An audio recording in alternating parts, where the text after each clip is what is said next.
All right, today we're diving into a technology that gives us, well, a brand new kind of vision.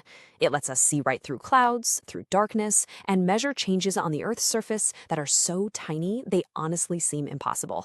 We're talking about seeing the unseen with radar. I mean, think about that for a second. It sounds like something straight out of science fiction, right? How in the world can we possibly detect a volcano breathing or a bridge sagging by just a few millimeters when we're hundreds of kilometers up in space?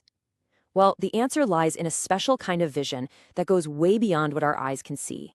The secret is radar. But this isn't your average radar. And this is not a photograph.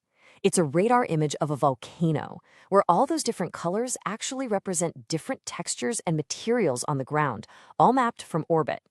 This is the incredible power of a technology called synthetic aperture radar, or SAR for short. So, what exactly is SAR? Okay, imagine a bat using echolocation. It sends out a little sound, and then it listens to the echo to build a map of its surroundings. SAR does basically the same thing with radio waves, but on a massive planetary scale. As a satellite zips through its orbit, it sends out a constant stream of radar pulses. By gathering all the returning echoes as it moves, it can digitally stitch them all together to create a huge synthetic antenna, one that's way bigger than anything we could physically launch into space. And, the bigger the antenna, the sharper the image. And this is exactly why SAR is such a total game changer for watching our planet. It doesn't need sunlight, so it can see 24/7. And because those radar waves can slice right through clouds, smoke, and even heavy rain, it sees the ground when a normal camera satellite would be completely blind. It's basically a consistent, reliable, all-weather eye in the sky. But just taking a picture isn't the whole story, not even close. SAR has these, well, I like to call them superpowers, that let us pull out way more information. And the first one is all about understanding the physical properties of what we're looking at. You know how polarized sunglasses work, right? They filter light waves that are oriented in a certain direction, which cuts down glare and helps you see things a lot more clearly. Well, SAR can do something very similar with its radio waves. It's basically like putting a pair of high-tech polarized glasses on the satellite to add a whole new layer of information to the images. This first superpower is called radar polarization, or PolSAR. So here's the deal. A SAR satellite can send out a radio wave that oscillates either horizontally or vertically. Then it can listen for echoes that come back in either of those same orientations. And it turns out different surfaces mess with these waves in really unique ways. A super smooth surface like calm water might reflect the wave back very predictably, but something complex like a forest or a city block is going to scatter it in all directions. So here's how those combinations work. When the orientation you send out is the same as what you get back, like horizontal-horizontal or vertical-vertical, we call that co-polarized. That usually tells us about surfaces that act like a mirror. But when they're different, like you send horizontal but get vertical back, we call it cross-polarized. And that signal gets really strong when the wave hits complex, jagged stuff that twists the signal around, like dense forests or buildings. And this is where the magic happens. By assigning each of those polarization combos, like HH, HV, and VV, to a different color channel, say red, green, and blue, we can create a composite image. And all of a sudden, the landscape just pops with meaning. In this shot of Chandigarh, India, the urban areas jump out in red, forests are green, and water is blue. We've literally turned raw radar echoes into a map that you can understand at a glance. Okay, so that was the first superpower, seeing texture and material. If you thought that was cool, the second one is, well, it's even more mind-boggling. This allows us to measure the actual pulse of the planet itself. We've all played that spot the difference game, right? Where you have two pictures side by side and you have to find the tiny changes. Well, SAR can play this exact same game with the Earth's surface, but on a level of sensitivity that is it's almost unbelievable. We're talking about changes that are completely invisible. This technique is called interferometric SAR, or InSAR. Now, here's the key idea. A radar wave is kind of like a wave in water. It has an amplitude, which is its height, but it also has a phase, which is its exact position in that up and down cycle. InSAR works by comparing the phase of the radar echoes from two images taken at different times. And if the ground has moved, even a tiny, tiny bit, the distance that wave has to travel changes, and that in turn changes the phase of the echo that comes back. So the process is pretty straightforward, really. A satellite takes one radar image. Then some time goes by. And then it flies over the exact same path and takes a second one.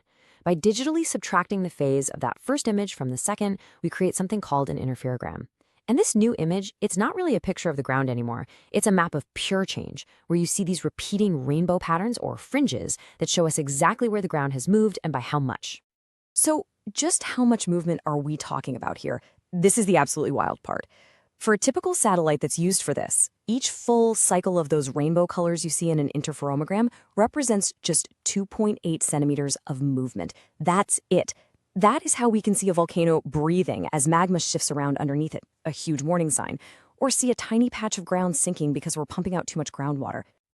Now, it's really easy to look at these incredible, colorful images and just assume they come straight from the satellite looking perfect. But the truth is, getting from a raw radar echo to a scientifically accurate image, that's a whole journey in itself.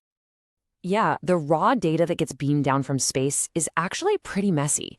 It's noisy, it's distorted, it's full of interference from the satellite's own electronics, the shape of the terrain, and just the physics of how radar works.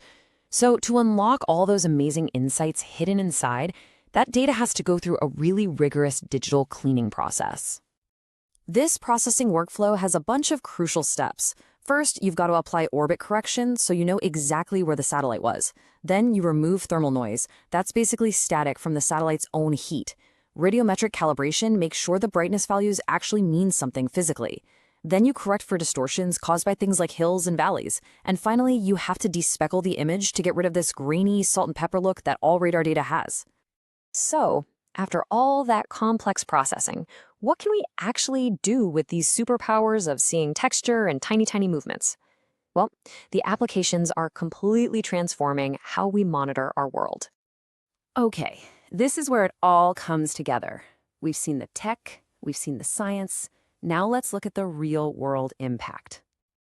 Using PolSAR, we can track urbanization with just stunning accuracy. This image here shows change over just 5 years, with those red areas highlighting where natural land has been paved over and turned into urban development. This is absolutely vital for city planners trying to manage growth and understand our environmental footprint. And the applications for InSAR are just as revolutionary.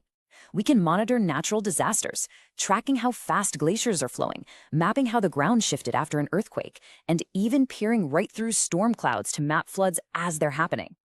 We can also protect our critical infrastructure by monitoring bridges and dams for millimeter-scale sagging that could warn us of a catastrophic failure long before it happens. Because ultimately, this isn't about making pretty pictures. The whole point is to turn all this complex data into, and I quote, imagery-driven insights, deep understanding, and decisive action.